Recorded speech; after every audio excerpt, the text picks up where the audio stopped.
It was clear that I must repair to our town next day, and in the first flow of my repentance it was equally clear that I must stay at Joe's. But when I had secured my box place by tomorrow's coach, and had been down to Mr. Pocket's and back, I was not by any means convinced on the last point. I began to invent reasons and make excuses for putting up at the Blue Boar. I should be an inconvenience at Joe's. I was not expected. My bed would not be ready. I should be too far from Miss Havisham's, and she was exacting and mightn't like it. All the other swindlers upon earth are nothing to the self-swindlers, and with such pretences did I cheat myself. Surely a curious thing, that I should innocently take a bad half-crown of somebody else's manufacture is reasonable enough, but that I should knowingly reckon the spurious coin of my own make as good money.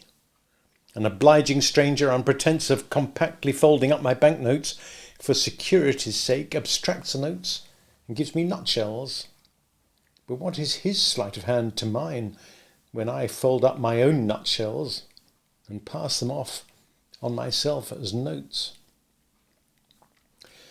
Having settled that I must go to the Blue Boar, my mind was much disturbed by indecision whether or not to take the Avenger.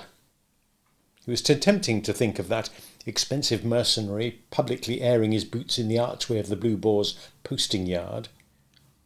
It was almost solemn to imagine him casually produced in the tailor's shop and confounding the disrespectful senses of Trabb's boy. On the other hand, Trabb's boy might worm himself into his intimacy and tell him things, or, reckless and desperate wretch as I knew he could be, might hoot him in the High Street. My patroness, too, might hear of him and not approve. On the whole, I resolved to leave the Avenger behind. It was the afternoon coach by which I had taken my place, and as winter had now come round, I should not arrive at my destination until 2 or 3 hours after dark. Our time of starting from the Cross Keys was 2 o'clock. I arrived on the ground with a quarter of an hour to spare, attended by the Avenger, if I may connect that expression with one who never attended on me, if he could possibly help it.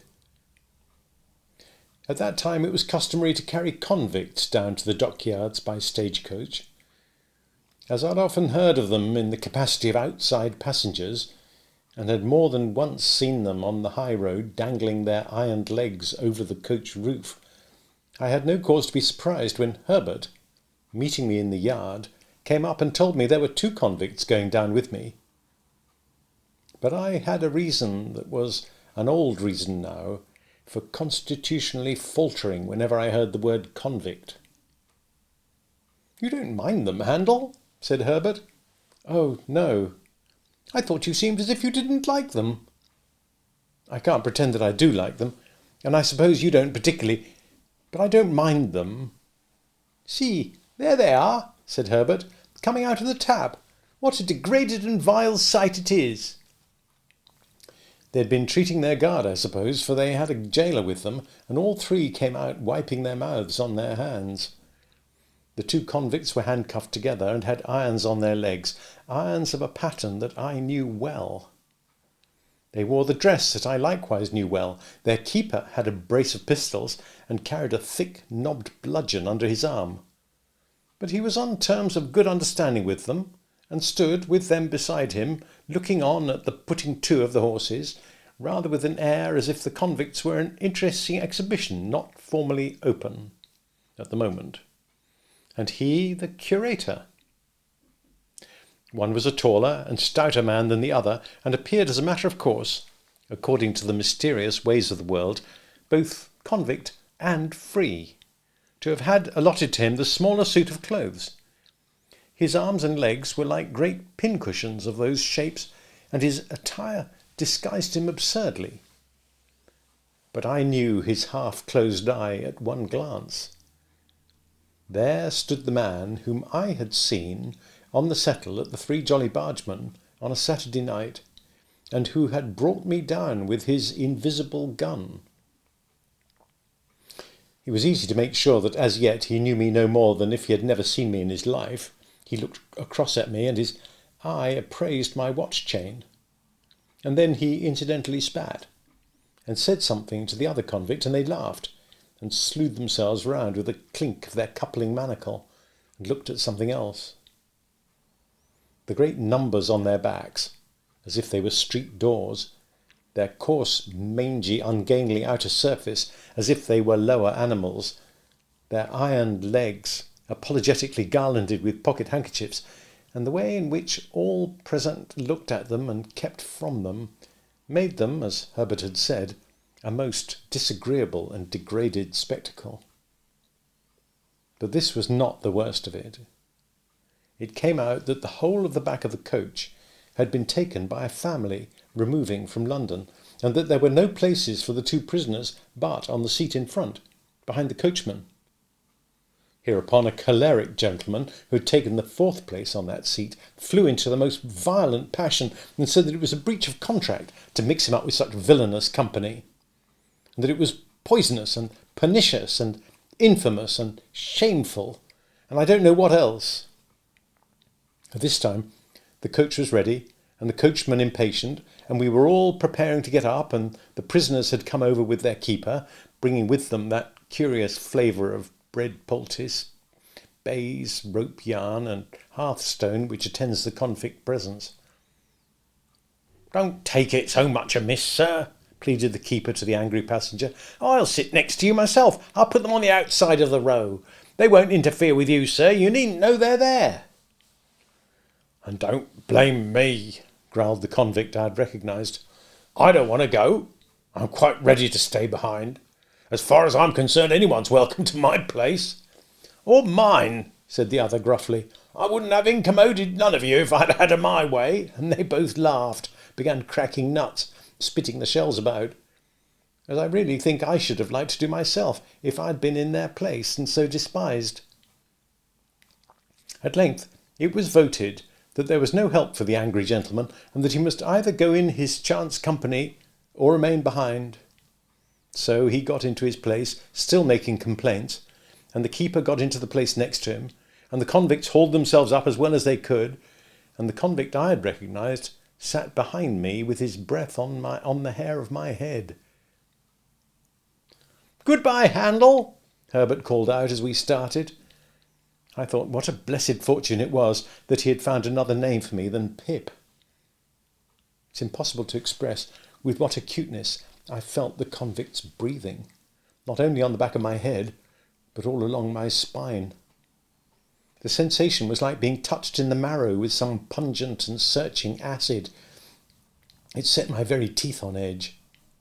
He seemed to have more breathing business to do than any other man, and to make more noise in doing it. And I was conscious of growing high-shouldered on one side in my shrinking endeavours to fend him off. The weather was miserably raw, and the two cursed the cold. It made us all lethargic before we'd gone far, and when we'd left the halfway house behind, we habitually dozed and shivered and were silent. I dozed off myself in considering the question whether I ought to restore a couple of pounds sterling to this creature before losing sight of him, and how it could best be done. In the act of dipping forward, as if I were going to bathe among the horses, I woke in a fright, and took the question up again. But I must have lost it longer than I had thought, since although I could recognise nothing in the darkness, and the fitful lights and shadows of our lamps, I traced marsh country in the cold damp wind that blew at us. Cowering forward for warmth, and to make me a screen against the wind, the convicts were closer to me than before. The very first words I heard them interchange as I became conscious were the words of my own thought. 2 £1 notes. "How did he get them?" said the convict I had never seen. "How should I know?" returned the other. "He had 'em stowed away somewheres. Give him by friends, I expect." "I wish," said the other, with a bitter curse upon the cold, "that I had 'em here." 2 £1 notes or friends?" 2 £1 notes. I'd sell all the friends I ever had for one, and think it a blessed good bargain. Well, so he says?" "So he says," resumed the convict I had recognised. "It was all said and done in half a minute. behind a pile of timber in the dockyard. You're a-going to be discharged? Yes, I was. Would I find out that boy that had fed him and kept his secret? Give him them £2 notes? Yes, I would. And I did. More fool you, growled the other. I'd have spent them on a man, in wittles, and drink. He must have been a green one. Mean to say he knowed nothing of you? Not a ha'porth. Different gangs, different ships. He was tried again for prison breaking and got made a lifer. And was that, honour, the only time you worked out in this part of the country? The only time. What might have been your opinion of the place? A most beastly place. Mudbank, mist, swamp, and work, swamp, mist, and mudbank. They both execrated the place in very strong language, and gradually growled themselves out and had nothing left to say. After overhearing this dialogue, I should assuredly have got down and been left in the solitude and darkness of the highway, but for feeling certain that the man had no suspicion of my identity. Indeed, I was not only so changed in the course of nature, but so differently dressed and so differently circumstanced, that it was not at all likely that he could have known me without accidental help. Still, the coincidence of our being together on the coach was sufficiently strange for me to fill me with a dread that some other coincidence might at any moment connect me, in his hearing, with my name. For this reason I resolved to alight as soon as we touched the town, and put myself out of his hearing. This device I executed successfully. My little portmanteau was in the boot under my feet. I had but to turn a hinge to get it out. I threw it down before me, got down after it, and was left at the first lamp on the first stones of the town pavement. As to the convicts, they went their way with the coach, and I knew at what point they would be spirited off to the river. In my fancy I saw the boat with its convict crew waiting for them at the slime-washed stairs, again heard the gruff, "Give way, you!" like an order to dogs, again saw the wicked Noah's Ark lying out on the black water. I could not have said what I was afraid of, for my fear was altogether undefined and vague, but there was a great fear upon me. As I walked on to the hotel, I felt that a dread, much exceeding the mere apprehension of a painful or disagreeable recognition, made me tremble. I am confident that it took no distinctness of shape, and that it was the revival for a few minutes of the terror of childhood. The coffee room at the Blue Boar was empty, and I had not only ordered my dinner there, but had sat down to it before the waiter knew me. As soon as he had apologised for the remissness of his memory, he asked me if he should send boots for Mr. Pumblechook. No, I said, certainly not. The waiter, it was he who had brought up the great remonstrance from the commercials on the day when I was bound, appeared surprised, and took the earliest opportunity of putting a dirty old copy of a local newspaper so directly in my way that I took it up and read this paragraph. Our readers will learn, not altogether without interest, in reference to the most recent romantic rise in fortune of a young artificer in iron of this neighbourhood, what a theme, by the way, for the magic pen of our as yet not universally acknowledged townsman Tooby, the poet of our columns, that the youth's earliest patron, companion and friend was a highly respected individual not entirely unconnected with the corn and seed trade, and whose eminently convenient and commodious business premises are situate within 100 miles of the High Street. It is not wholly irrespective of our personal feelings that we record him as the mentor of our young Telemachus, for it is good to know that our town produced the founder of the latter's fortunes. Does the thought-contracted brow of the local sage, or the lustrous eye of the local beauty, inquire whose fortunes? We believe that Quintin Matsis was the blacksmith of Antwerp. Verb. S.A.P.